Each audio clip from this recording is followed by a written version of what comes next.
Assalamualaikum semuanya. Waalaikumsalam. Alhamdulillah luar biasa. Allahu Akbar. Kaget Bu saya Bu. Oke, sebelum mulai kita berdoa dulu ya. Ya Ibu. Ada yang mau memimpin doa? Raka Bu. Raka Bu. Epic go. Epic go. Sebelum belajar kita berdoa dimulai. Amin. Amin. Amin. Udah. Kakak di Bu, kakak di Bu. Risalah. Assalamualaikum warahmatullahi wabarakatuh. Waalaikumsalam warahmatullahi wabarakatuh. Baik, hari ini masuk semua ya sepertinya. Ya, masuk Bu. Nah, kita langsung masuk ke pembelajaran saja ya. Hari ini kita akan belajar teks anekdot. Sebelumnya dia udah pernah Terus berdasi. Baiklah, teks anekdot. Menurut KBBI, anekdot adalah cerita singkat yang menarik karena lucu dan mengesankan. Biasanya mengenai orang penting atau terkenal dan berdasarkan kejadian yang sebenarnya. Teks anekdot merupakan cerita singkat yang bertujuan untuk menyampaikan kritik atau sindiran secara halus melalui humor. Teks anekdot bisa berupa dialog, komik. Nah, selanjutnya ada struktur. Ada berapa struktur teks anekdot? Ada 5. Yang pertama apa? Abstraksi. Abstrak. Yang kedua, orientasi. Yang ketiga, yang keempat, reaksi. Yang kelima, pola. Yang pertama, abstraksi, yaitu pengantar atau pembuka cerita yang memberikan gambaran awal mengenai apa yang akan dibahas dalam teks anekdot. Yang kedua, orientasi. Pada bagian orientasi ini diperkenalkan tokoh, latar tempat, dan situasi yang terjadi konflik atau kejadian yang tidak biasa yang memicu timbulnya humor. Yang keempat, reaksi. Ada yang mau baca nggak reaksi itu apa? Saya Bu. Ya boleh. Kaget. Mana reaksi Bu?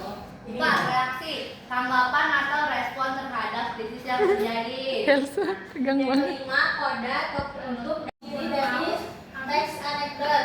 Ada yang mau baca nggak? Siapa? Boleh. Lalu Bu. Nggak bawa kacamata Bu.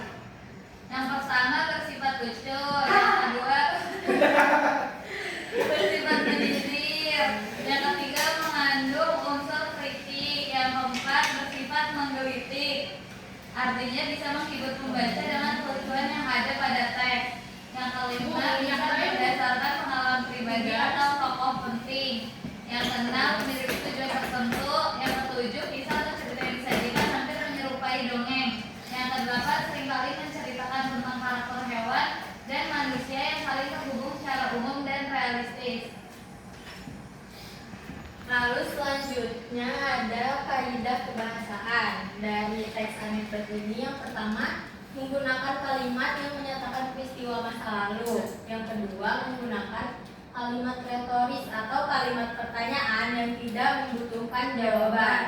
Yang ketiga, menggunakan konjungsi atau kata penghubung yang menyatakan hubungan waktu seperti kemudian. Ini yang keempat. Tadi belum ada yang keempat, Dimakan kafe menggunakan kata-kata reaksi seperti menulis, membaca, dan berjalan. Yang kelima, menggunakan kalimat perintah atau imperative sentence. Dan yang keenam, menggunakan kalimat seru dan kalimat yang menggunakan kata seru seperti itu. Yang ketujuh, menggunakan kalimat Ibu buang sampah sembarangan, Bu. Iya. Jatuh. ada yang kaidah kebahasaan yang terakhir ini menggunakan kalimat langsung khusus untuk anekdot yang disajikan dalam bentuk dialog. Karena anekdot Ibu bercanda, Ibu itu, Bu. jangan dulu ya. Oh iya, Jangan temenin dia ngantuk. Kamu ngajakin ngegel, Bu. Ya, Bu, dia kacau, cukup. Bisa waktu, Bu. Ya, Bu, nanti saya pingsan gimana, Bu? Bu, cabut hak suaranya. Oh, bener banget, Bu. Nah, ini dari contoh dari Papi Yu kan yang bekal. Siapa itu Papi Aiman pengusaha tambang? Papi Yu Gila nih. yang pakai kacamata. Iya,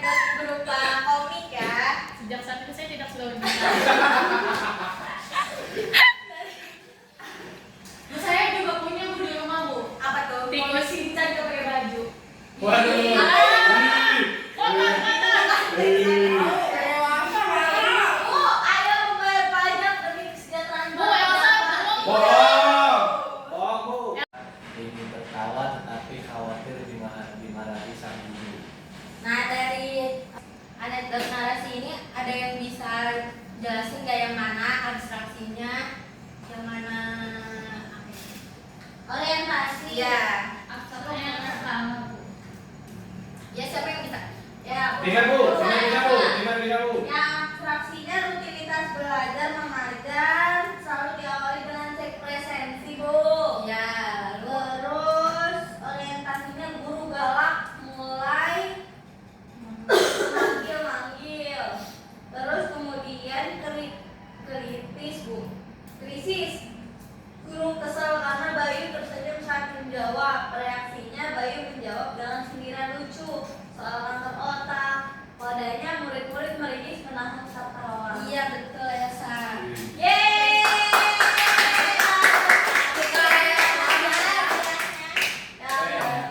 Iya, asik. Makasih, Bu. Ada yang mau baca nggak? Si Raka. Ya, boleh. Saudara.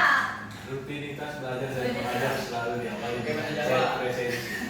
Setiap guru yang masuk akan memanggil satu persatu murid yang hadir. Bu, belakang ngobrol lu. Aturan yang sama berlaku di SMA 20. Biasa caper itu namanya. Pada saat Ngomongnya itu, nih, Raka jangan kolor. guru bahasa Indonesia yang terkenal adalah mulai memanggil setiap Padahal murid kalau bahasa Jawa request dengan udah tegas dan kolor. ekspresi kaku dia menyebut nama Raka tuh murid. baca di bodoh. Hal ini menyebutkan murid yang dipanggil pun menjawab kekalahan rasanya. Andi Ahmad, hadir Bu. Azmi Mahdi, hadir Bu. Takut, Bu. Bayu Satria, hadir Bu. Akhirnya kamu masuk sekolah juga ya. Kenapa kamu kemarin tidak masuk? Saya mesti ke rumah sakit Bu. Jawab Bayu bersama senyum. Kenapa Terus ya, kamu? Bu, ceritanya. Saya ngajak aja Bu. Ada berisik Bu. Lanjutin sedikit lagi. Kenapa kamu Ya, jawab Ibu, pertanyaan kan. saya sambil senyum-senyum? Jawab sang guru kesal. Iya Bu, soalnya kata dokter saya terkena kanker otak. Apa yang lucu, kanker otak itu berbahaya. Saya senang Bu, Ibu sudah tidak bisa bilang dasar kamu tidak punya otak karena otak saya rusak. Seisi. Ya, udah tadi udah selesai. Ibu itu. Oh, ada. Lagi. Ya, Bu, Lalu ada untuk pertemuan selanjutnya tugasnya ya tugas itu